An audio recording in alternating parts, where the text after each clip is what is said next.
Today, we're going to go into a new enemy spawning system. If you remember before, we had the enemies come in on rails, kind of like what the player does. We've now created a system where when the player enters into this trigger area, we have these points set up where the enemies start coming out and they start attacking toward the player. Let's get into it.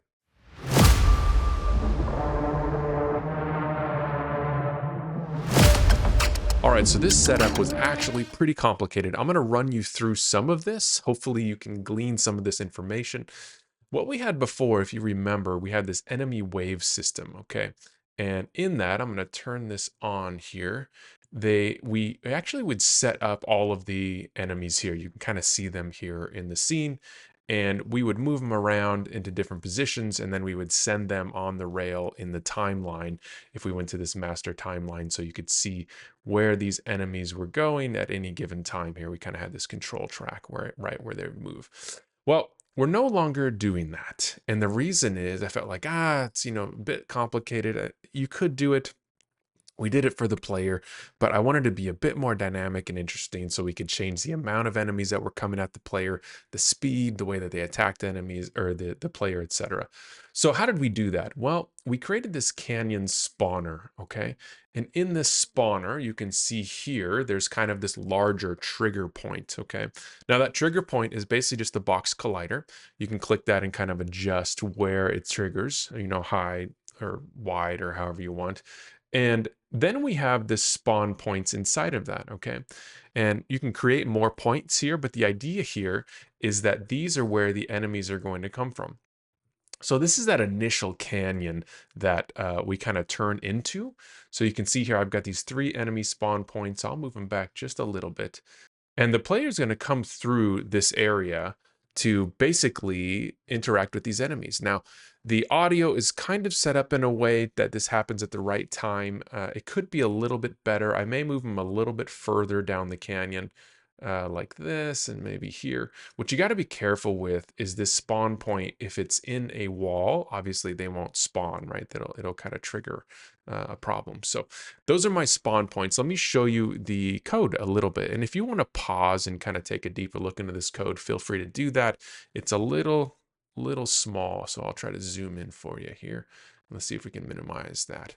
Okay, so obviously I didn't write this all myself. This was with the help of AI, but I understood a good portion of it. And I encourage you, even if you're using AI, to get in here, type with your fingers, run through it, have AI kind of tell you what are these things? How do they work? That way, when you get into the habit of writing these things, you're like, I've seen that before. I've seen that before. Okay, I know how that works. Okay. So what do we do first? Let's look at the enemy spawner. Okay. Now, there's a bunch of serialized fields in here that we can change. How many enemies per wave, how many prefabs are there, how many spawn points, how many total waves are there, is there time between waves. We need to know what the player is because the enemy has to head toward the player or spawn when the player is close. And then there's a spawning angle so that the enemy can kind of face the player. After that, we make sure that we find the player so we know who they are. When the player enters the trigger, we know that we can start spawning the enemies. And then we can create this enumerator or coroutine called spawn waves, okay? Now it basically says for the amount of waves we chose and the amount of enemies that we chose per wave, start spawning these enemies. And really that's the instantiate section down here.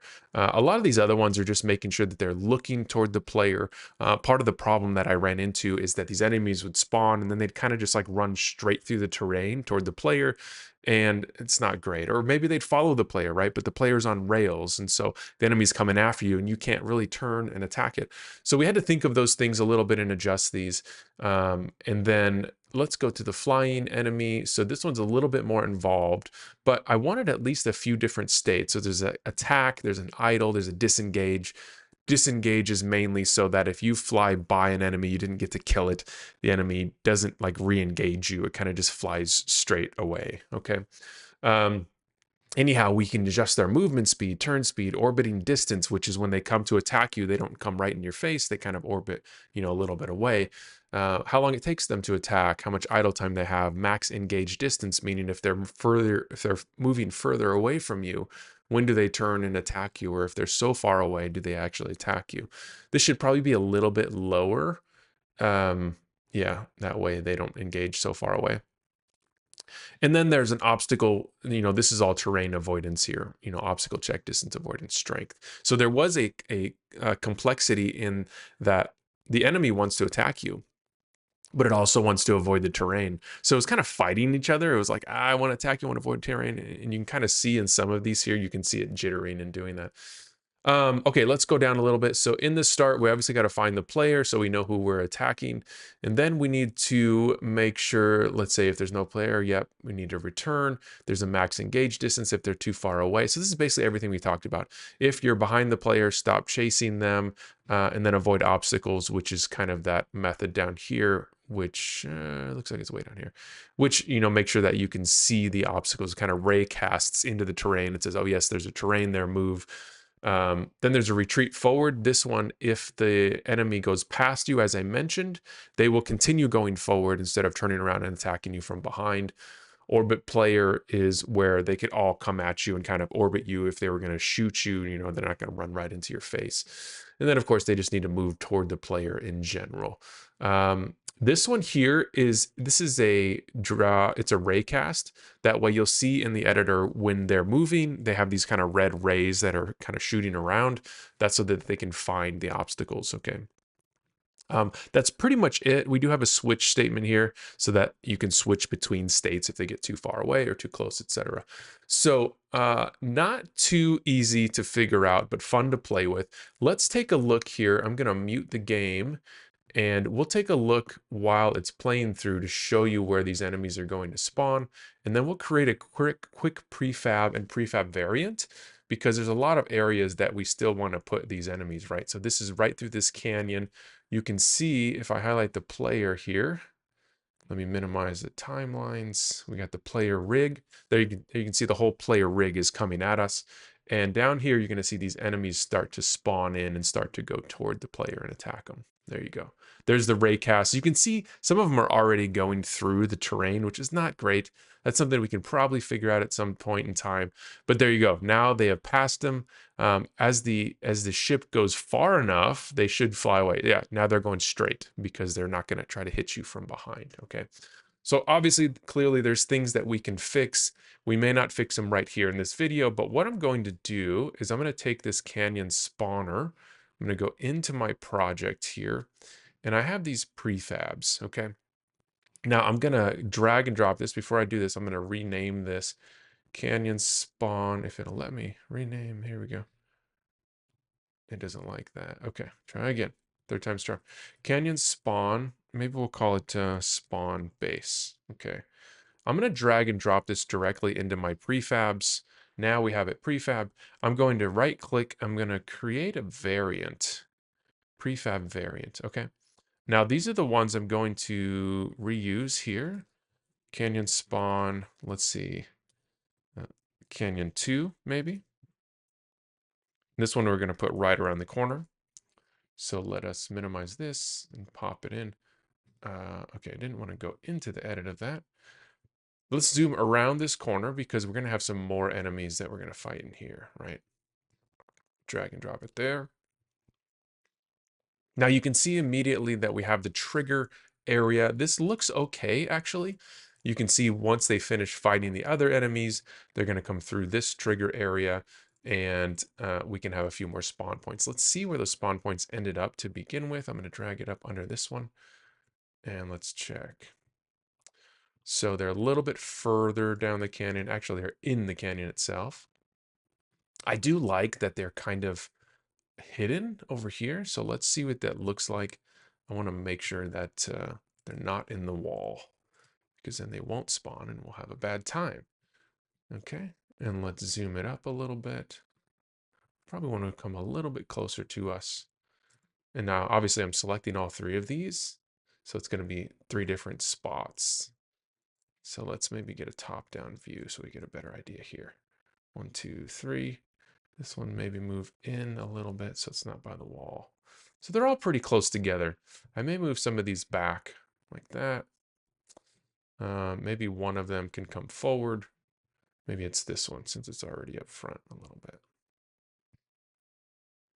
All right, now let's just go down and make sure it's not touching the floor, right? There's probably a better way to visualize this. If you know, let me know in the comments. Okay, there's that one there. This one's a little higher, which is fine. It'll come down on the player. And this one, where did this one end up? Number 3. It's over here. Okay, so I think 3 and 1 might be pretty close to each other. It's not terrible. No, it's pretty good. So 2 is a little further in the distance. Let's move it over a little bit. Okay, that I think looks good. Let's create another one down further. We may be able to create all of them in this canyon here, because this is where it gets a little crazy. So maybe we can have a bunch of spawn points. Now, one thing I want to make sure is that we do have the prefab variant, but let's see, I'm going to undo that one because I want to create another variant. I want to make sure as we go into the elements here on the right-hand side, let me zoom over a little bit extra. You can see that we have these point transforms, and I want to make sure that they are in the right spot. So if I highlight them here in the inspector, you can see on the left-hand side that they highlight there. Versus if I went all the way over to this other one here, which is the main prefab that we started with, and I highlight those, I want to make sure that they appear on this side too. Okay, it looks like they're doing the right thing. That's great. What I may do is reduce the time. Let's see, the forward spawning angle. I may not actually. That's for that main one. I just didn't want them to go through the terrain walls, but maybe at this point we'll just deal with it a little bit later. Okay, let's add another, as I mentioned, let's go through this terrain to the other side here. And let's kind of see if we can maybe get some interesting things going on in this encounter. I think it'll be hard for me to figure out. Oops, go to the main one. Create prefab variant. Let's see, primary. Let's do spawn, primary encounter spawn. Well, it's kind of secondary. Secondary encounter spawn. Okay. And let's pop it over here. So now let's make sure that they are in the trigger area. This seems a little small, so I'm going to go to that area. I'm going to bring this up so they're all in the same area. And that trigger spot, I'm going to hit this collider to edit it. I'm going to open it up just a little bit. So once they kind of, are coming through this canyon and about to get out of it. So let's say they're flying down here, right? And they're about to come through and out. Boom, that should spawn and trigger them. Okay. Now, I don't need it to be much wider. I could have it wider, but it's really just a trigger. Okay. So let's take a look at the spawn points. They're way over there. That's fine. Let's bring this one in because we want it kind of over that way. And we probably want, let's create it actually way over here. This is going to be the first spawn that they'll see. So we want it to be somewhat closer, right? In their face a little bit. Oops. And let's just tag it and hit F. We're going to go down lower. Okay. That way it's not way up in the air. Okay, that one looks good. Let's look at spawn point 2. Let's bring it maybe a bit closer towards the front here. Yeah, make sure it's not hitting anything. Let's go back a little bit. That should be good. Spawn point 3. Let's get this guy actually back in this corner here. That one looks pretty good. Let's do another one. So I'm gonna, I think it's Command D. And let's rename this spawn point 4. Should be the same one there. Let's double check. We got 3 and 4. Okay, we're going to put him right behind the wall here. Although he may just spawn and start going through the terrain. That's a problem with some of this, is it's hard to get every little like edge case figured out. And sometimes it's better just to not spawn them in certain areas, right? Okay, I think that's super interesting already. Now we need to make sure that that new spawn point we created is in the prefab. So if you see we got spawn points here, spawn point 4 needs to be added. Oops, that didn't work for me. Boom, added in there. Now this I should be able to, I don't want to override, let's see, review applied overrides, yes. I want to apply to secondary spawn counter. That shouldn't apply to the other ones because it's a prefab variant. Good. Just wanted to make sure. So we were able to apply that. You saw it had that green plus on it. We applied it to that main or secondary prefab. Let us play a little bit. Let's have fun, right? I will turn the music on, which means I won't talk very much because it's kind of loud and the voiceover is a little loud. I still have to finish some of the voiceover, but let's get into it here and let's see what it looks like and reduce the size of these screens so you can see it a little bit better. All right, here we go. Welcome to Asteroid XR-27. Terrain is unstable, electromagnetic interference high. Multiple irregular heat signatures below the surface. I suggest we avoid confrontation, for once. You always this cheerful, or is this space rock getting to you? Alright, probe. Stick tight and keep streaming. Let's see what kind of trouble this rock has buried. Surface composition unstable. Hold. New signatures emerging below the crust. Well, time to party. Yeah! Looks like we're just warming up. Incoming additional hostiles. Multiple Should have vectors. new ones. Let's see how they show up here. There they are. So they showed up a little too late. Might have to look at the other timeline. Let's get to this next area and see where they show up here.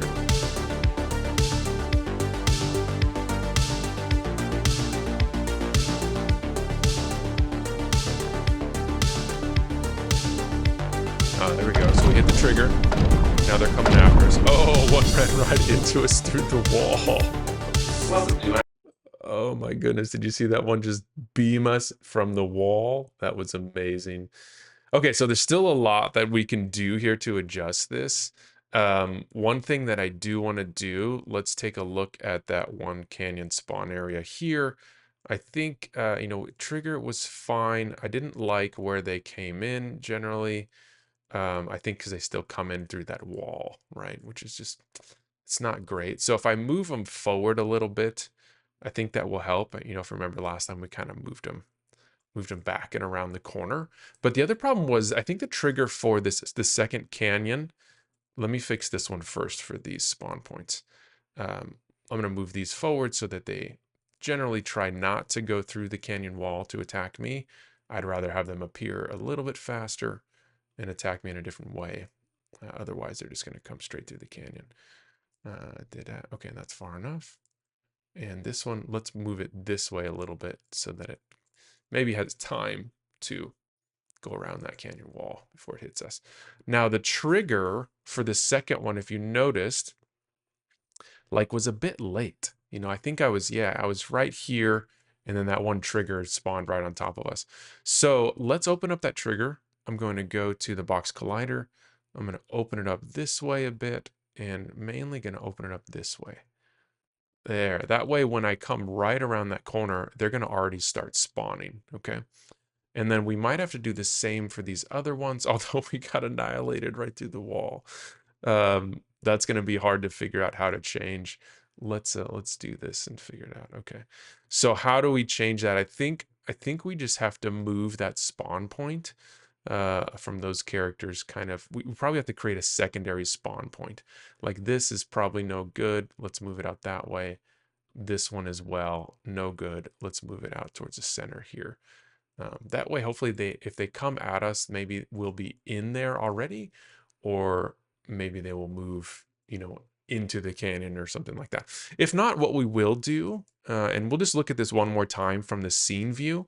What we will do is we'll have to create a new spawning area over there that maybe triggers in a different way, right? Maybe we trigger it over here when you get to this spot, and then they start spawning. So this is kind of just like a cat and mouse game of us playing with it. But let's check out this again while we play. I will mute it this time because we're just going to look at the way that it looks in the scene itself. We will shoot a little bit just so we don't get killed by some of these other enemies. What I also did too is I made sure that when you do respawn, you actually respawn all of the enemies as well, all the enemy spawn points. Before, it would just respawn and kill all the enemies. You'd never see them again. So that's like the easy way to win, right? All right, so we're looking at this. Enemies are probably starting to spawn and come after us. Yep, we're going to try to kill them. Hopefully they don't get to us. Okay, that's pretty hard. That's pretty hard. Okay, now we're going to turn this corner. We're hitting the trigger right now, so we should be able to see these enemies. We at least see one or two there. There we go. Uh-oh, one of them's off screen. Hopefully it doesn't come from the top and nail us.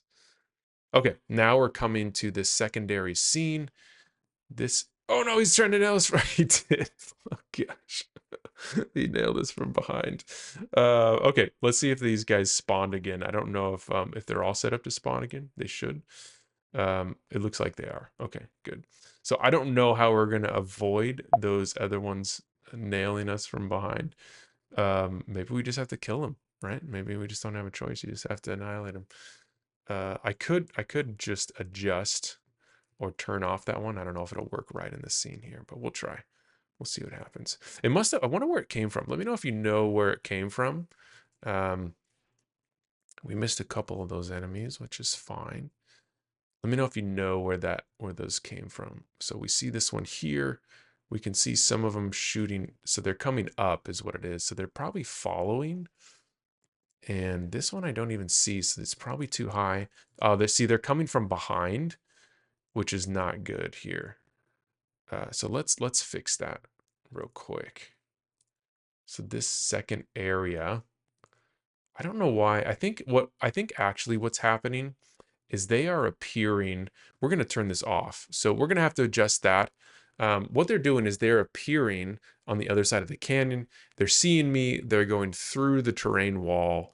And then by the time I go through that terrain side, they're coming out of the terrain wall to hit me from that other angle. So this is the complexity of dealing with spawn points, but I'm glad you had the opportunity to kind of see it here and see what difficulty that it is to deal with these things. So let's kill these first ships here. This second set should be shut off so that we can at least see what it looks like in the next scene. First ones are trying to avoid us. Okay. Now let's zoom out. We're going to try to go to the secondary encounter, which is this main scene that we're going to come into. Now, some of these may do the similar thing, but the ship turns, I think, good enough in this area. So we're going to come up through this canyon, and we should start seeing on the left-hand side, we should start seeing these spawners come in. Once we hit, so we're about to, uh-oh, that enemy's coming after us again. He's trying to come through the wall now, so hopefully he doesn't get to us. Okay, we're getting spawns. We're getting spawns. There we go. They're kind of in the distance. You can see some are going to try to come through the wall, and they're keeping their distance, which is good. They have that orbital distance, right? But some of them are still behind us, and they're moving straight, which is fine too. Okay, so now we have these others coming through the wall, and they're doing the straight thing too. So their distance is too far from us, and so now they're going straight instead of attacking us. So we have a lot to work on here. I think that was a good run through though. At least I got to show you how we can use the prefab variants and how we can basically have this spawn area and have these spawn points, and then we can move those spawn points around and kind of adjust it. There's a lot of little tweaks that we can do, which you saw from the code. Some of those tweaks are, okay, how far away do they need to be? How close do they need to be? What about when they pass you? How far away do they need to be for them to just go away and not come back and hit you from behind? How do we avoid the terrain? Right? So there's a lot of problems, a lot of issues that we got to deal with. We're going to sit down and figure it out. But yeah, this is a much better system, I think, than just kind of the enemy on rails. Now, the enemy on rails is easier to deal with because you know what they're going to do. You plan what they're going to do. And that may be the way to go for some of these games, right? I wanted something a bit more interesting that could spawn a bit more, and I'll probably just reduce the trigger sizes and spawn them in smaller areas where I know I'm going to be able to see them. I know I'm going to be able to attack them. So that's kind of the next step for me, as well as kind of finishing up the audio and adding more audio to some of these further end scenes. So I'm excited to ship the demo and let you guys play it. Until then, I'll see you tomorrow.